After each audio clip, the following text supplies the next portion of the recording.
Selamat berjumpa kembali dalam layanan audio Sahabat Seperjalanan. Hari ini adalah hari Jumat 19 Juni 2026. Tema renungan saat teduh kita dengan judul Sukacita bukan suka-suka. Firman Tuhan terambil dalam Yakobus 1 ayat 2 sampai dengan ketiga. Saudara-saudaraku, anggaplah sebagai suatu kebahagiaan apabila kamu jatuh ke dalam berbagai-bagai pencobaan, sebab kamu tahu bahwa ujian terhadap imanmu itu menghasilkan ketekunan. Mari kita berdoa. Bapa yang di dalam sorga, biarlah kami mengalami sukacita hidup, bukan karena sebuah kehidupan sesuai dengan kemauan kami, namun karena kehidupan kami menjalankan kehendak dan kemauan Tuhan. Dalam nama Tuhan Yesus kami berdoa, amin. Shalom sahabat seperjalanan yang dikasihi Tuhan, sukacita, sukacita. Hendaklah kamu selalu bersukacita, dan itu yang diajarkan oleh Tuhan. Sukacita bukanlah suka-suka.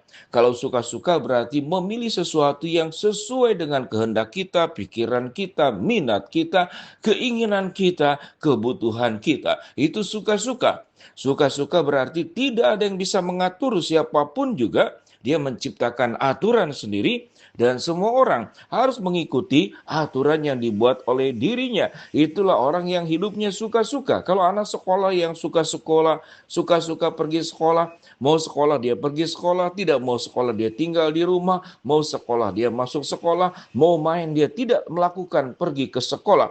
Maka itu suka-suka. Namun sukacita memiliki makna yang sangat dalam, sangat luar biasa yang menjadi pelajaran kebenaran firman Allah.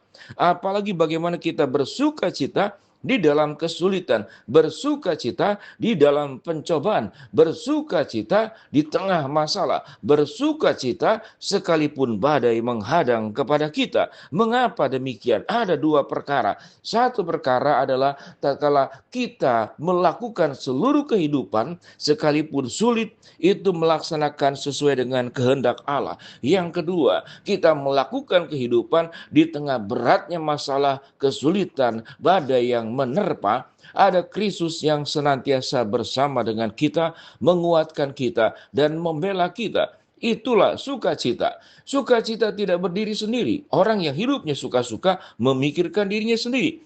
Tetapi orang yang hidupnya penuh dengan sukacita, menjalankan tanggung jawab kehidupan, melakukan kehendak Allah, dan menjadi berkat untuk orang lain. Itu yang disebut dengan sukacita. Kalau ditanya, apakah salib itu sukacita? Salib tentu adalah sebuah penderitaan dan pengorbanan Kristus untuk manusia berdosa. Tetapi dampak daripada penyaliban dan kematian Yesus membawa sukacita untuk orang banyak, yaitu mereka-mereka yang kemudian percaya kepada Kristus, menerima dirinya sebagai juru selamat, mendapatkan jaminan hidup yang kekal, dilepaskan daripada kuasa dosa yang bernama maut. Dan orang yang hidupnya sukacita adalah menjalankan kehidupannya untuk menjadi berkat buat orang lain. Atau dengan kata lain, sukacita yang punya makna terdalam tatkala perjuangan kita yang berkeringat, yang berdarah-darah itu membawa dampak berkat buat orang lain. Bukankah seorang ibu yang melahirkan anak sekalipun melewati proses bersalin yang sangat berat, namun dia dengan sukacita menjalankan peran seorang ibu dari mengandung sampai melahirkan, melewati penderitaan yang berat, dan waktu anak itu lahir, sungguh dia bersukacita luar biasa. Ayat yang kita pelajari di dalam Yakobus 1, 2, dan 3, saudara-saudaraku, anggaplah sebagai sebuah kebahagiaan apabila kamu jatuh ke berbagai-bagai pencobaan, sebab kamu tahu ujian terhadap imanmu itu menghasilkan ketekunan. Ayat berikut, dan biarkanlah ketekunan itu memperoleh buah yang matang, supaya kamu menjadi sempurna dan utuh, tak kekurangan suatu apapun. Dan apabila di antara kamu ada yang kekurangan hikmat, hendaklah ia memintanya kepada Allah, yang memberikan kepada semua orang dengan murah hati dan dengan tidak membangkit-bangkit, maka hal itu akan diberikan kepadanya. Kita melihat bagaimana orang yang hidupnya bersukacita bukan berarti hidup yang lancar-lancar saja, bukan berarti hidup apa yang menjadi kesukaan dirinya terpenuhi, tercukupi. disediakan, diberikan oleh Allah. Tetapi sukacita yang terdalam, sukacita yang memiliki makna yang mulia adalah tatkala kita menjalankan kehidupan dalam kebenaran. Kita tidak bengkok, hati kita tulus, hidup kita sungguh-sungguh. Kita bisa menjadi orang yang bisa dipercaya. Kita menjadi orang yang menjalankan setiap hal dengan sebaik-baiknya sekalipun tidak ada orang yang sempurna. Maka itu akan mengalami sukacita. Biarlah kita belajar dari atlet seperti Paulus, aku berlari-lari sampai kepada tujuan. Yang namanya berlari, yang namanya bekerja seperti dalam 2 Timotius, menjadi seorang prajurit, menjadi seorang petani, menjadi seorang olahragawan, itu penuh perjuangan, itu penuh keringat, itu penuh dengan kelelahan yang sangat luar biasa. Mengapa mereka mau melakukannya?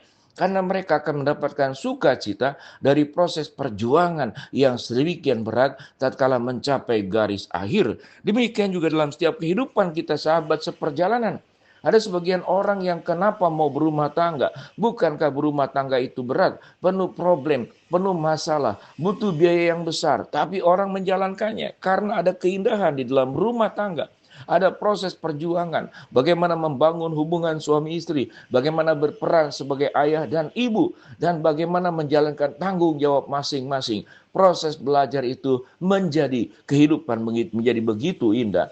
Terasa hidup itu menjadi orang dewasa yang sesungguh-sungguhnya tatkala seseorang memasuki kehidupan rumah tangga. Dia masuk ke dalam kehidupan nyata, peperangan nyata. Apa itu peperangan dalam rumah tangga? Memerangi ego, memerangi sifat-sifat buruk, melepaskan segala kebiasaan yang selama hidup sendiri tidak ada yang mengoreksi. Maka sewaktu berumah tangga, satu dengan yang lain saling memberikan koreksi. Maka proses pertumbuhan sampai mencapai kematangan kedewasaan, sampai kita menjadi orang yang berhikmat, kita menjadi orang yang tekun seperti firman Tuhan, maka berbahagialah engkau. Maaf, karena ketekunan itu memperoleh buah yang matang supaya kamu sempurna dan utuh, tak kekurangan suatu apapun. Pada titik ini, sahabat seperjalanan, masalah tetap ada, namun tatkala kita berkeluh kesah, menyikapi masalah, menilai masalah, kita kemudian berkeluh kesah, bersungut-sungut, menjadi hidup begitu berat. Namun tatkala kita menyikapi semua masalah yang ada dari terang kebenaran firman Allah, maka kita akan mengalami sukacita. Yesus melewati kehidupan Via Dolorosa, sebuah kehidupan perjalanan yang penuh dengan penderitaan. Tetapi Yesus menjalankannya dengan sukacita karena tahu apa yang dilakukannya memang tujuannya untuk membawa sukacita keselamatan, sukacita penebusan, sukacita membuka pintu yang tertutup, surga yang tertutup menjadi terbuka karena perjuangan yang dilakukan oleh Tuhan Yesus sendiri. Dengan demikian, sahabat seperjalanan, tentu kita berdoa hidup ingin lancar, baik-baik, kaya, sehat. Tetapi hidup yang lebih benar adalah hidup yang di dalam segala keadaan kita menjalankan tanggung jawab hidup kita dengan sebaik-baiknya. Dan kehidupan kita menjadi berkat dan membawa sukacita untuk orang lain. Karena hidup kita tidak untuk diri sendiri, tapi menjadi berkat dan kemuliaan buat Tuhan. Mari kita berdoa. Bapa dalam surga, terima kasih buat kebenaran firman Allah yang kami pelajari. Hamba-Mu berdoa buat sahabat seperjalanan yang sedang sakit, Tuhan jamah sembuhkan. Yang sedang menghadapi masalah, Tuhan bukakan jalan. Yang sedang berdoa mengharapkan sesuatu, Tuhan kabulkan sesuai dengan waktu dan rencana Tuhan yang terbaik. Di dalam nama Tuhan Yesus kami berdoa, biarlah hidup kami bukan suka-suka, tapi sukacita karena hidup dalam kebenaran. Amin.